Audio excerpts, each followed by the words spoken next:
Hey, it's Walt here. I'm at the beautiful Connecticut Convention Center today doing one of my very favorite programs for one of my very favorite groups of people, mindfulness for lawyers. That's why I'm wearing my lawyer costume.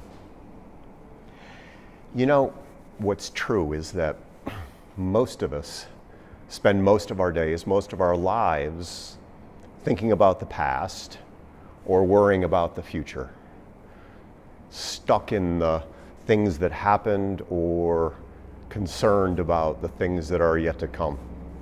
And we spend such a small amount of time in this moment, in this one and only moment. And this moment is the only moment that there is. Yesterday is gone. Tomorrow is promised to no one. This moment, here, now, is what matters most. And mindfulness is what calls us to be here, now. I've been a student of mindfulness for some 2.5 decades now. And it's interesting. The statistics show that most of us are stressed and overwhelmed. Many of us are sad and despondent, frustrated, not enough time, way too busy. 77% of professionals suffer the physiological symptoms of stress and overwhelm. And we often say there's got to be a better way. And there is. Mindfulness calls us back to that better way, here and now. And the mindfulness practices aren't complicated. Perhaps the single most powerful mindfulness practice is meditation. I've done Vipassana meditation for some 25 years now, and it is the single practice that has changed my life the most. The way I talk about it is, you might remember the old holiday snow globes. You shake them up and the flakes swirl around, and then you set it down on a table, and over time the flakes settle and the whole scene becomes clear.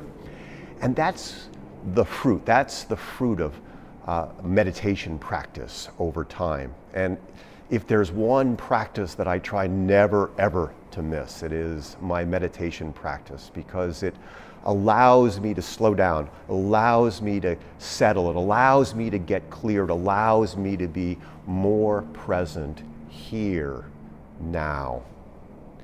And you know, at the end of our lives, none of us is going to wish that we had spent more time in the office, billed more hours, networked more, closed more deals, updated our Facebook status more frequently. What will matter will be the experiences that we have had, the lives that we have touched, the love that we have shared. What will matter most will be not that we have responded always to the urgent, responded always to someone else's emergencies, but that we were here now in the present, sucking up the beauty of this one and only present moment.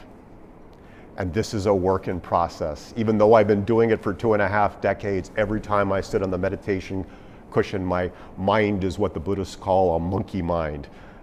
It is an ongoing practice that happens day in and day out, and yet the fruits of it are so amazingly good. So if you haven't explored mindfulness practices, I invite you to do it. If you are already a mindfulness practitioner, double down and stay at it. Make it a great rest of the day, great rest of the week. Talk soon.